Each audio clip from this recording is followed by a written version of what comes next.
Estás escuchando El Rompeolas.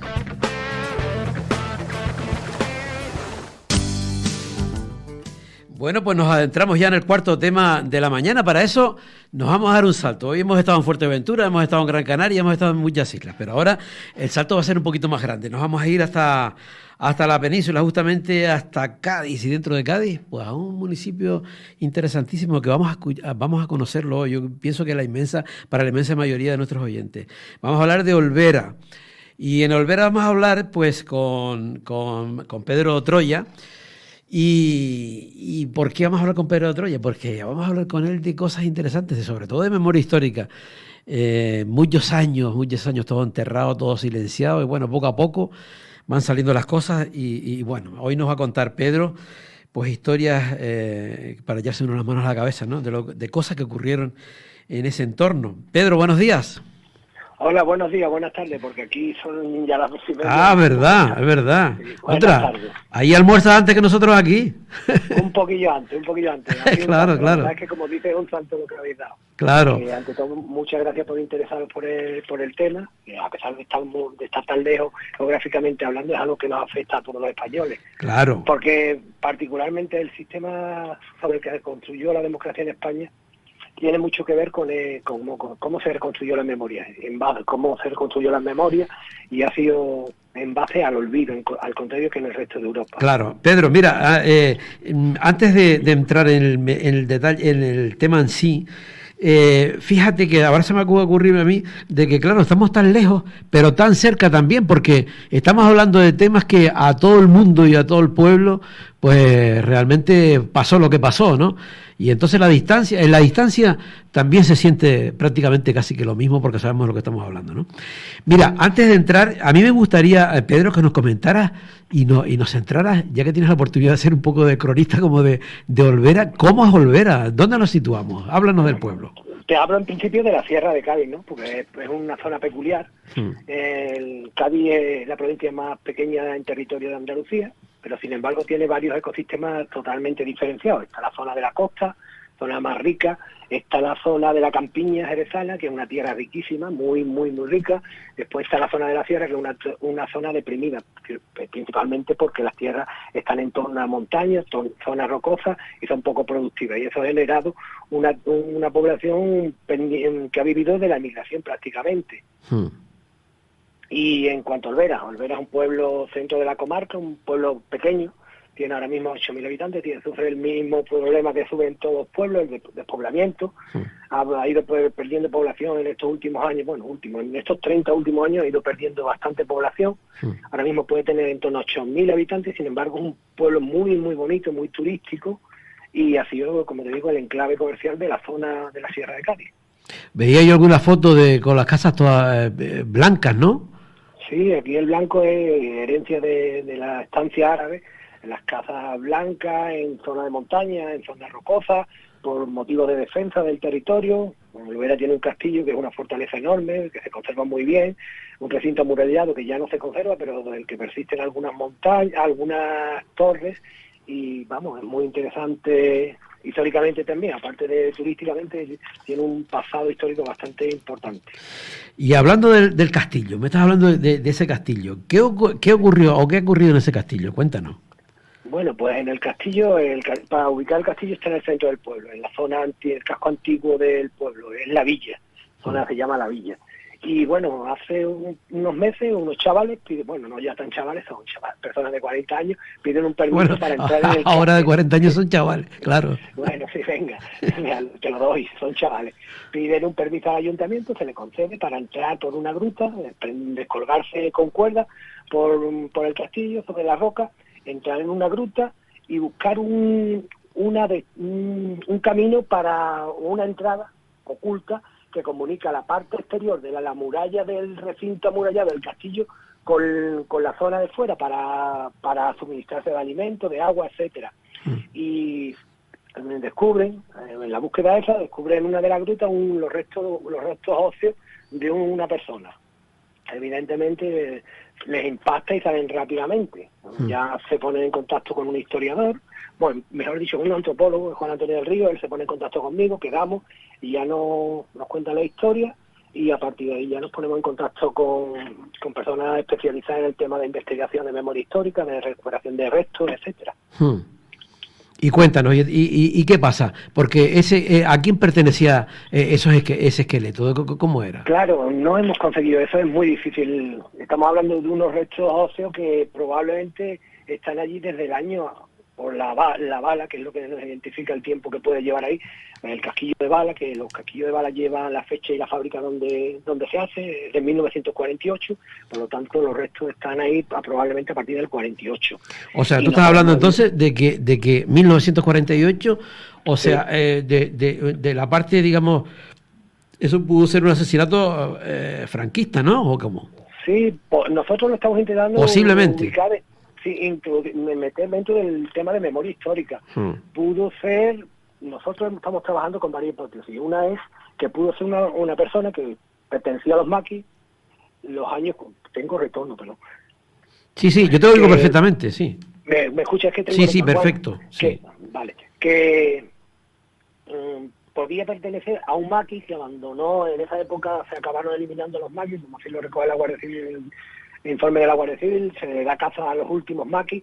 En concreto, en la Sierra de Cádiz hay uno que no se puede identificar cómo desaparece. Los demás sí se dan por desaparecido, matados directamente.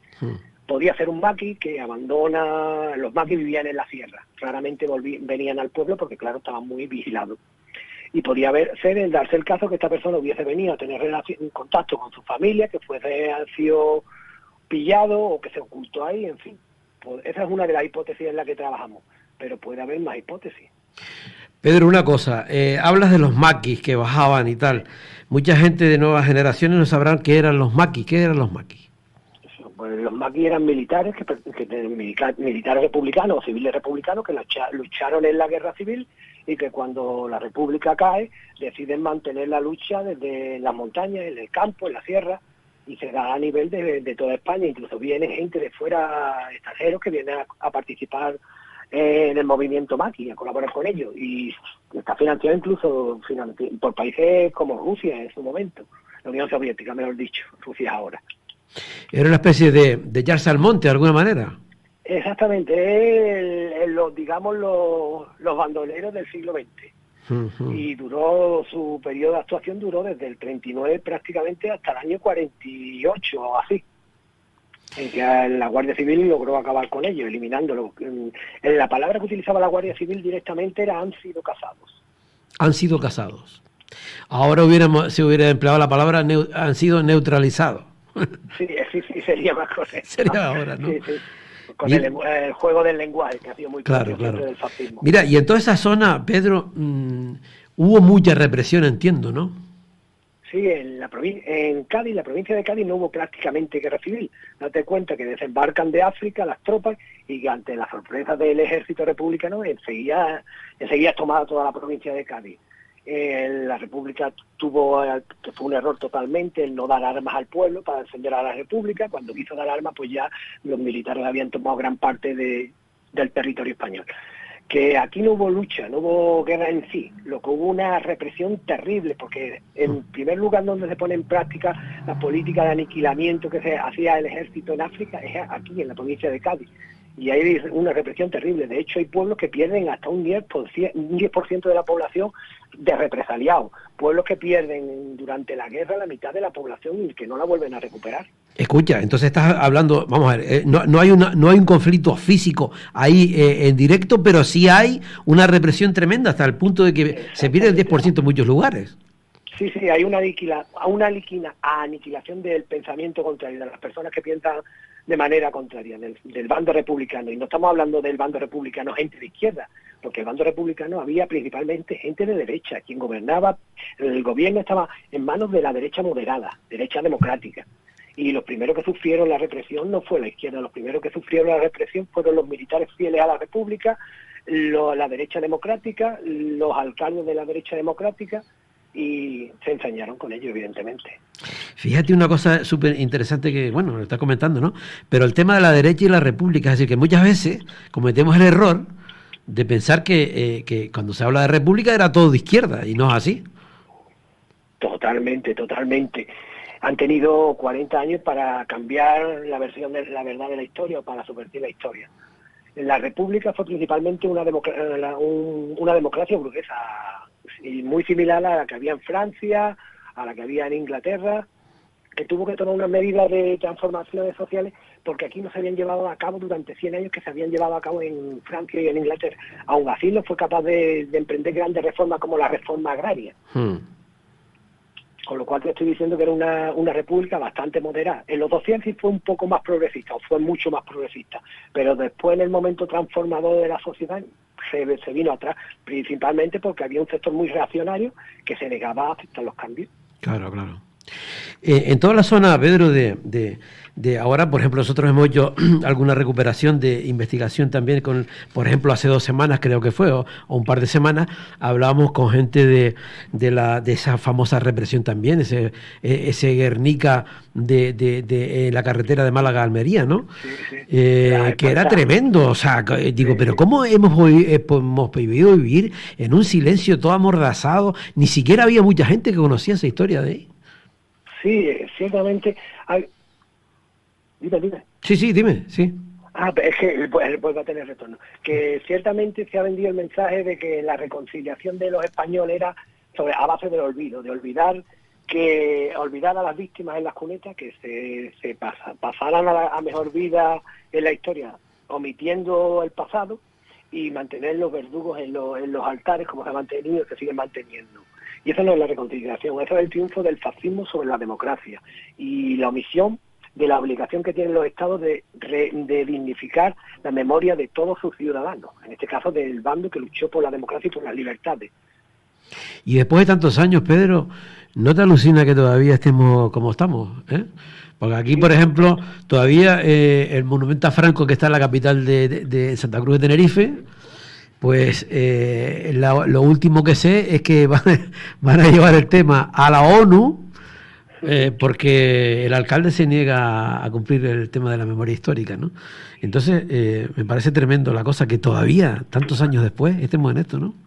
Claro, eso tiene mucho que ver cómo se hizo la transición, que es lo que te venía a decir antes, cómo se hizo la transición, que la transición, los principales actores de la transición fue gente que venía del franquismo y transitó a la democracia simplemente cambiando de marca y manteniéndose en las instituciones, el mismo poder, las mismas élites económicas, etcétera. Y esa gente no quiere que se remueva la historia, precisamente porque los que cometieron esos crímenes pues eran los padres o los abuelos de los que gobiernan ahora. Claro. Y hablando de ayer cuando te comentaba para un poco conocer el asunto, hablabas de un tal Felipe Acedo, ¿no? Que tristemente tiene mucha historia ahí, ¿no? Sí, Felipe Acedo. ¿Quién fue Felipe Acedo? Un personaje siniestro de la historia, un secundón de la dictadura, porque no fue de los principales actores, al menos delante de los que dieron la cara, y fue un fiscal militar que diseñó el sistema represivo contra el bando republicano. Desde el primer momento se señaló por su crueldad, por su participación como fiscal, casi siempre pedía la pena de muerte del encausado.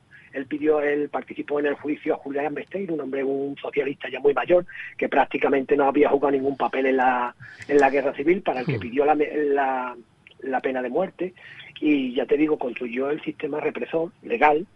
Y una cosa que estaba prohibido por ley, que eran las causas generales. En justicia no se aceptan las causas generales. Si tú cometes un delito, pero no se te puede juzgar por toda tu faceta. Pues este hombre llevó las causas generales volvió las causas generales a la justicia. ¿Qué quiere decir una causa general? Que cuando se te habla de una causa general, el encausado pierde todas sus propiedades, que también la guerra civil tuvo eso que ver. Pero espera, explícanos eso. ¿Cómo es la aplicación de eso entonces? ¿Cómo que pierde todas sus propiedades? Vamos a poner un ejemplo. Sí, mira, en el momento que a una persona, a un encausado se le abre una causa general, pierde todas sus propiedades y todos sus bienes, quedan incautados y pasan a manos del Estado, por el hecho de abrirse una causa general. Estamos hablando de causa general, no te estamos hablando de un delito en concreto, estamos hablando de todos los delitos, de toda tu vida juzgada. Es tremendo. ¿Me entiendes? Sí, pero y entonces automáticamente se le quitaba todo, ¿no? todos los bienes pasaban a propiedad del Estado, que después, a posteriori, pasaban a manos de la gente que participaba en esa represión y que se enriquecía y que subían de clase social gracias a esa represión. Pongamos un ejemplo. Vamos a suponer que tú tienes esa causa, ¿no? Y todas tus propiedades pasan al Estado. Yo, que formo parte del sistema, digamos, del Estado, del poder, y puedo acceder a tu propiedad. Claro, el Estado no se queda con esos bienes, el Estado los vende o lo subasta legalmente, de manera legal. ¿Y quién tiene acceso a esa subasta? Pues quienes han participado en el expolio. Es tremendo, es como, ¿no? Claro. Y entonces se daba el caso de que esas propiedades pasaban después al otro bando, digamos, a gente del otro bando. Claro, podían pasar de hecho a gente que te había denunciado. Te había dicho que tú habías participado en tal delito en la República, que tú habías votado esto, y te denunciaba y podía quedarse con sus bienes. Podía quedarse totalmente con sus bienes. Te voy a poner un ejemplo aquí. El alcalde Sánchez Reviriego era del Partido de Azaña, Partido Social Azañista. Este hombre era el propietario, el pagador de impuestos más importante del pueblo.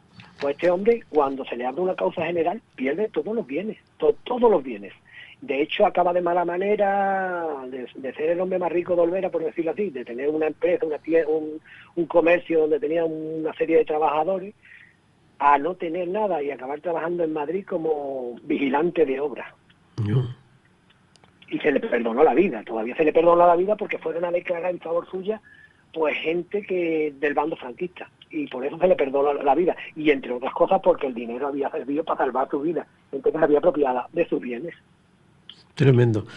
¿Y cómo eran esos juicios, Pedro? ¿Eran en juicios o valía un chivatazo, por ejemplo, ya está, o no? Claro. Hay dos periodos, en la represión hay dos periodos muy claros. El terror en caliente, que es el que se aplica en el momento que se da el golpe de Estado, y ya a partir de principio de 1937, el terror en frío.